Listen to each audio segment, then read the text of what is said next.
Hey, how you doing? It's Gus Tucker here with Financial Pro Network, and we're at Financial Freedom Fridays. How's everybody doing?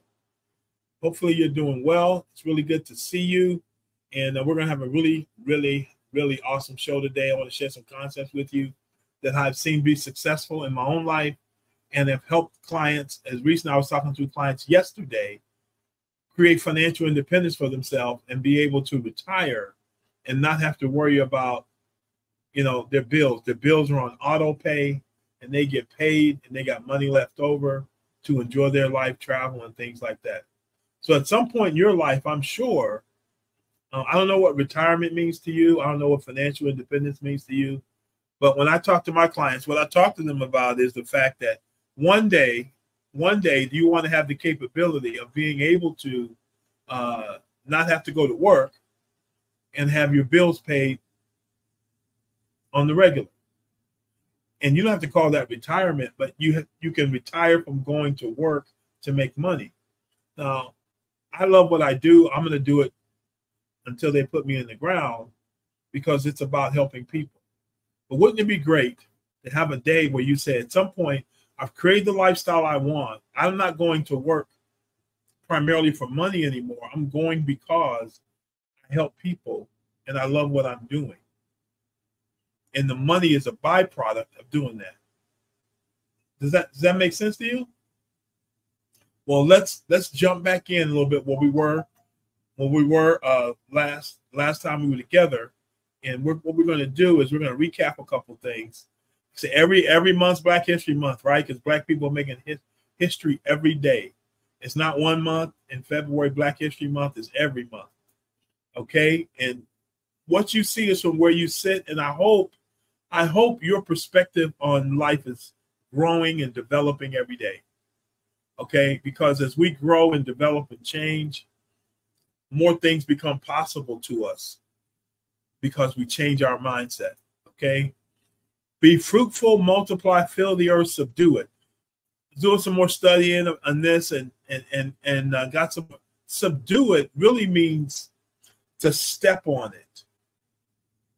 Okay, to step on it, to crush it. In other words, God told mankind, man and woman, mankind, to be fruitful, to take the seed that's inside of them, plant it in the earth, plant it in other people, and take that value that he's put inside you and use it to help other people, create solutions for people's problems.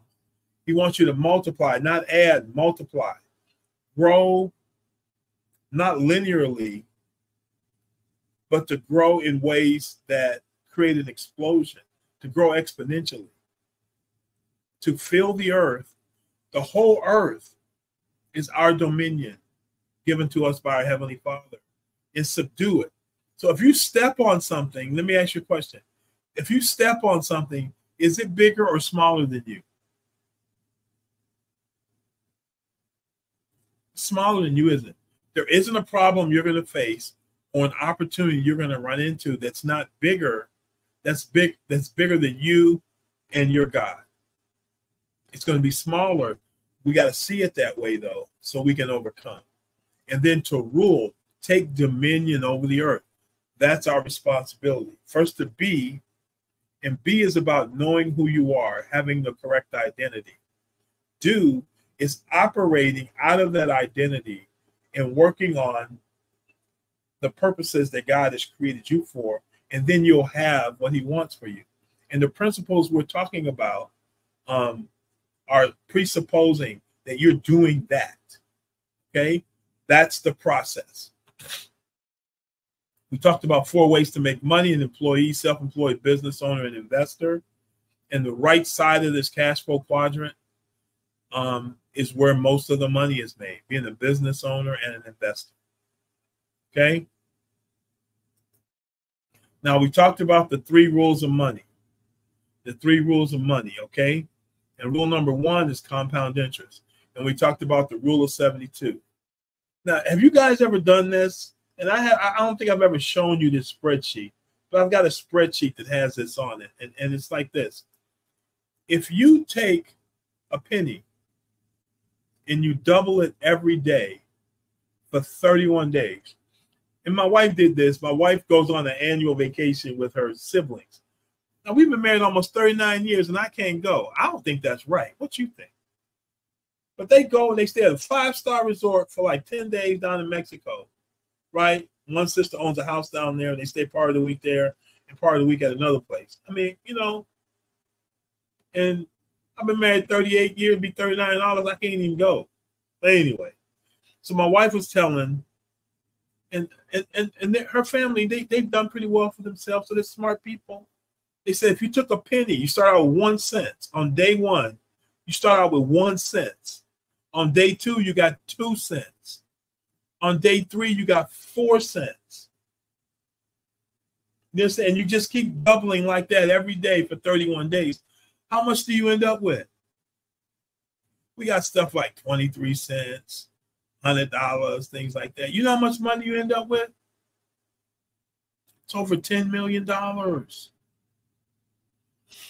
It's the power of doubling your money with compound interest. So if you take an interest rate, a percentage, like the stock market averages between 8 and 9%. So let's just say 8%. If you take 8%, divided into 72, that's a 9. So your money will double on average every 9 years. Okay? Compound interest. Rule number 1, make it work for you. Rule number 2 is having options for your money. Okay. How many out there got children? Okay. Do you have things for your children to do during the week? Called chores, things they're supposed to do to help the house run a certain way. So each child, we had 3 children in the house. They all had stuff they're supposed to do. Boom, boom, boom. And they got in trouble if they didn't do it. But when they do it, the whole house ran smoother. Everything was good. But each child had a place to go. Your money's like little children. You got to tell your money where to go and what to do. And you got to make sure they get the job done. So options for your money, 3 ways to invest it primarily. One is in things that are taxed now, taxed later, taxed never. Well, that's number 3, actually.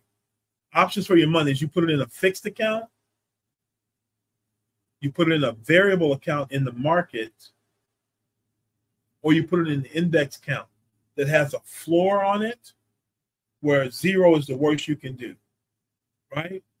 And nowadays, I'm going to show you with some of those indexed accounts, they have some fantastic options on them. You may want to consider them. So put these rules to work for you in your finances. Do you have money compounding? Now, you can't put it in the bank and take it out. It ain't going to compound. You got to leave it in there. You understand what I'm saying? It's not a put and take account. It's an investment account. You invest it in and you let it go. And compound interest will start working for you. And that compound interest is either working for you inside a fixed account, a variable account, or an indexed account. Okay? Then rule number 3 is about how your money is taxed. Your money either is taxed now, taxed later, or taxed advantaged or taxed never. Okay? So now let me talk to you about this real quick. Your goals. What's your primary goal for your finances? What keeps you up at night? Just talking to a friend of mine before the show. They're about to buy a house. That was a major goal for them. And they're moving to a new city and going to buy a house. They're excited about it. Okay? What gets you up in the morning or what keeps you up at night? What's concerned? Legacy. Sat down with the client yesterday in her 70s with her and her daughter and showing her daughter how these investment programs work and how they're to be used. And she's going to be a part of her mom's will and trust. She's got to one child, so she knows what to do with the money and what it's intended for, and begin educating her when she inherits this money, what to do with it. That's legacy. The mom is concerned about her last days and then the legacy of her daughter? Are you concerned about family, your children, your mom, some extended family, your lifestyle? Man, I want to upgrade my car, my house, my trips, clothes. I want to make more money so I can do whatever and really enjoy life. Or is it about making money down the future? What's your goals? What your primary goal is focuses on what you tell your money to do and how you put it to work for you. Does that make sense? Okay. Now I'm talking about the financial discovery form, right? And these are the 8 financial breakthroughs that every family has to have on their way to financial independence.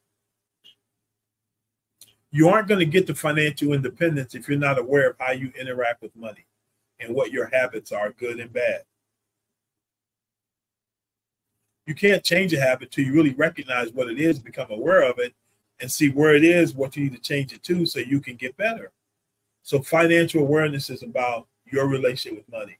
Protection from threats. There are threats. I categorize them into 2 areas. There's dying and almost dying. If you die, that's a threat to your finances. How are you prepared to take care of that? Second is almost dying. You don't die. Now you're making medical bills and not making money. Okay, you need cash flow today. Okay, because I talk to people who want to do number 4, lower their debt to income ratio, get out of debt, but they don't save any money. If you do number 4, get out of debt, but don't have any cash flow today, you're still broke, but you don't have any debt, but you're still broke. You got to manage both of those things together. Paying off the debt and managing your cash flow. Then you need to be liquid. Cash is king. Cash flow is queen. You got to have money and you got to have money flowing. That's your liquidity. Future income and net worth. What are you building? That tells you whether the directions you're taking are working or not. If you look at your net worth from year to year and your income from year to year.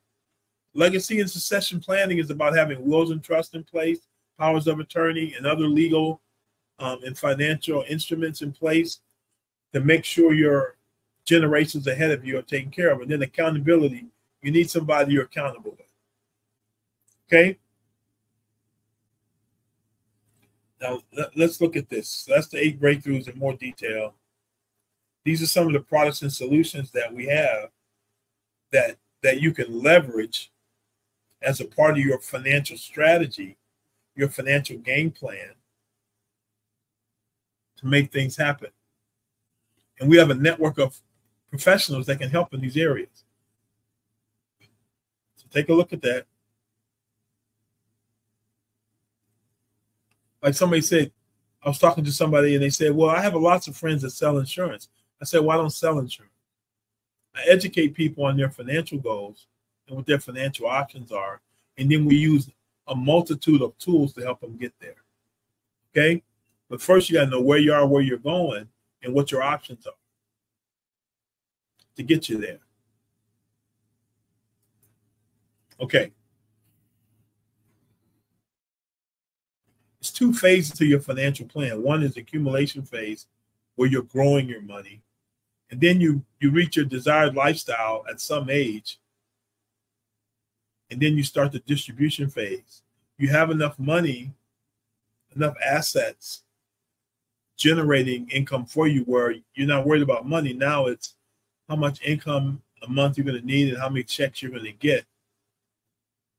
You're building it here in the accumulation phase, and then it's going to turn to distribution. Now, think about this. How old were you when you got your first paycheck? How old are you today?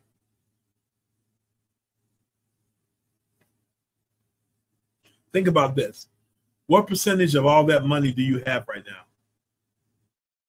All the money you've made since the first day you started till today, what percentage of that money do you have right now?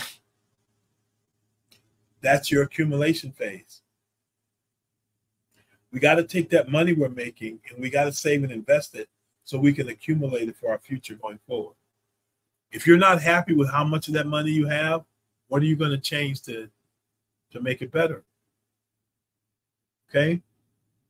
Do you know if you want to retire on even $60,000 a year, $5,000 a month, you need to have saved $1.2 million at least? Probably more like 1.5. So you don't run out of money. So, question, how much money can you save? Have you looked at your margins, your income minus your expenses? What's your margin? How much money can you save? Why are you saving it? Do you have goals lined out where you tell your money what to go do for you? And then do you have accounts set up for those goals where you send the money to go to do it for you? Then you got to figure out where you're going to put it. Okay? Because now, look, it's time to put yourself first, guys. Pay yourself first. I got to pay my rent, my mortgage, or this or that. First person you got to pay is yourself. Don't put yourself at the end of the line. Pay yourself first. Now, look, it used to be there were company pensions and Social Security, right?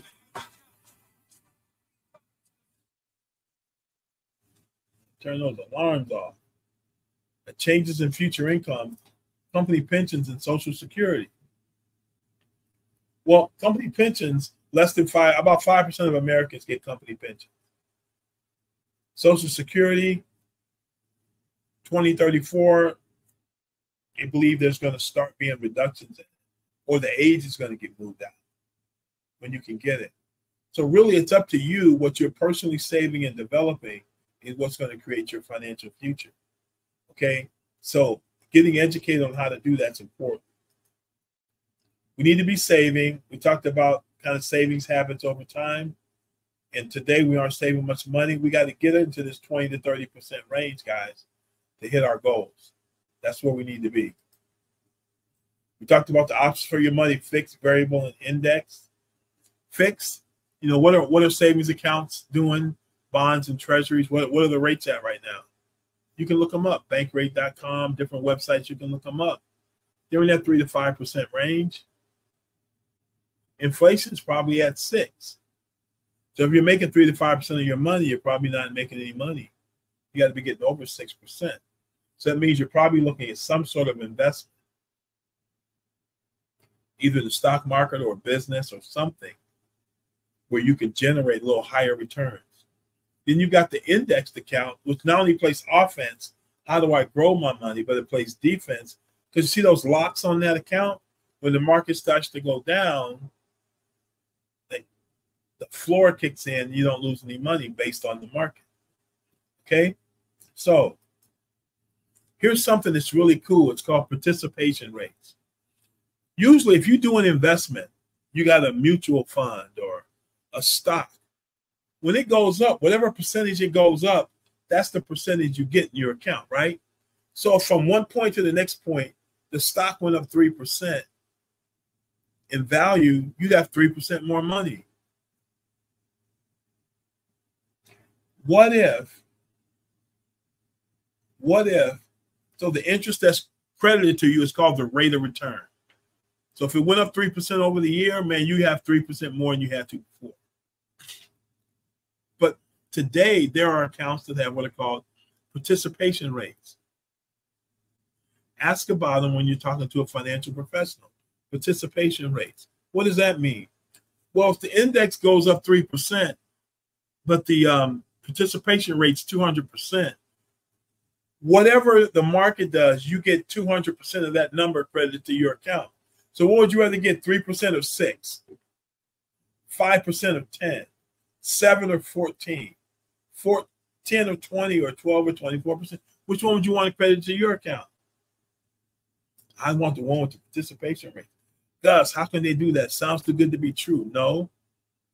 You're using something called options. Options trading, hedging against the market. And insurance companies have some of the best investments departments they are, and they can pull off things with the money they have that we can't with the money we have. So let me ask you a question. Would you like to have a multiplier on your investments or your savings accounts. I am aware of indexed accounts that have multipliers up to 400 and 500%. So if the market does 3%, you get 15%. Wait a minute, Gus. No way. Yes way. Yes way. Are you aware of how participation rates could change the game for you inside that index account? Where you can't lose money because of the market, you get what the market does, plus you get a multiplier on it. How many of y'all for the multiplier? Say, multiply me, baby. That's what I'm talking about. Rule number 1, never lose any money. Rule number 2, never forget rule number 1.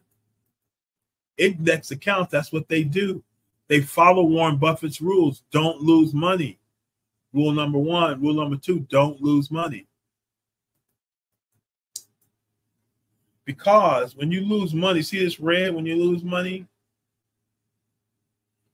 You have to make double what you lost just to get back to zero. Okay?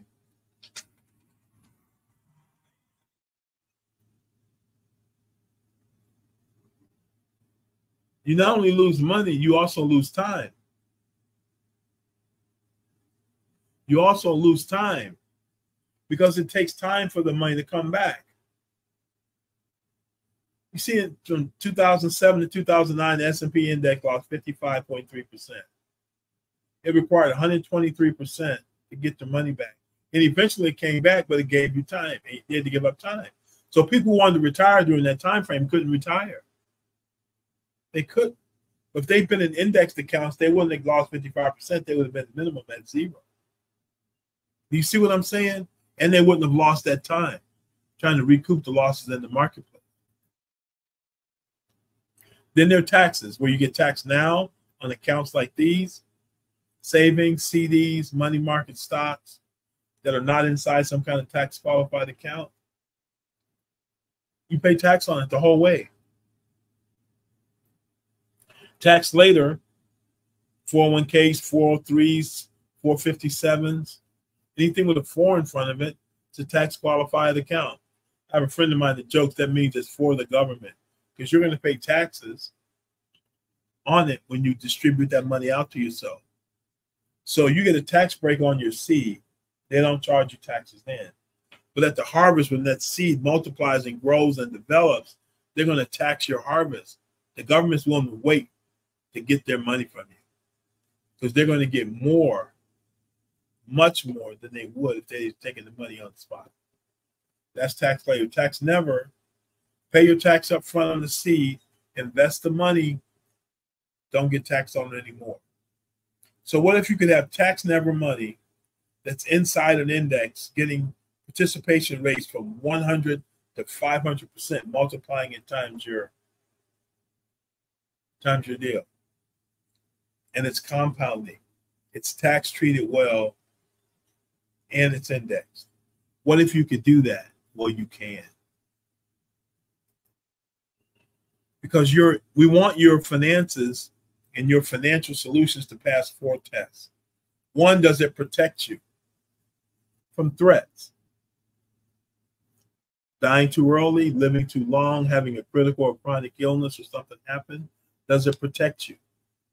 Is it tax advantaged? Or are you paying full taxes? Full taxes when you make the money, full taxes when you grow the money, full taxes when you take the money out. You should be able to eliminate 2, if not 3 of those 3 things that happen with your money. Tax when you make it, tax when you grow it, tax when you use it.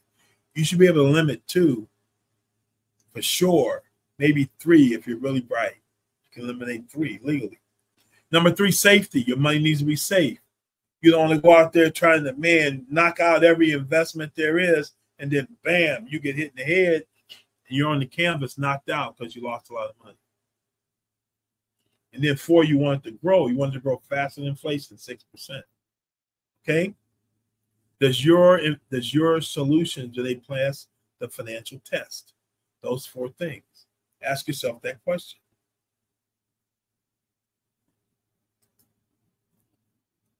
How do you learn these concepts? Read. These are just a few books that we read as financial professionals, and we encourage our clients to read to get smart about what we're doing. Now, I'm going to have to pick this up. We're going to start here next time. This is a tool that can be used, that can leverage the index strategy, compounding interest, and the taxation piece inside of one tool. And we're going to talk about that a little bit more. And we're going to start here next time. We're going to start on this slide, okay? Because, see, here's the thing. You've got to have a strategy that grows your money consistently, grows it without being taxed, and grows it without you losing money on a regular basis. Because when you lose money, you lose time. So put your solutions to that financial test. Does it provide protection? Does it provide tax advantages? Does it provide growth?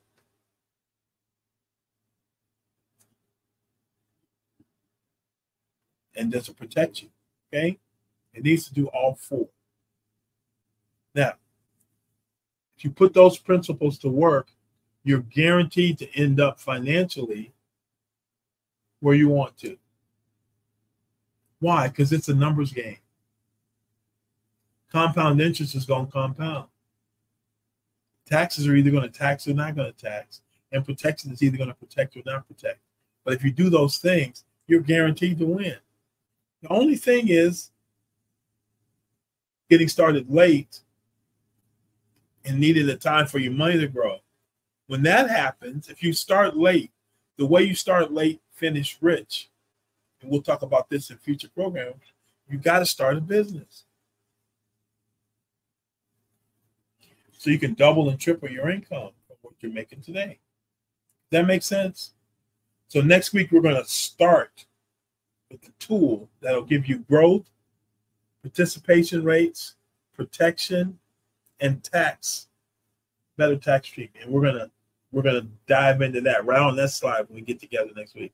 Just want to lay that groundwork. Once you think about that, think about your portfolio, where it is, and look, get in touch with us. We can help you.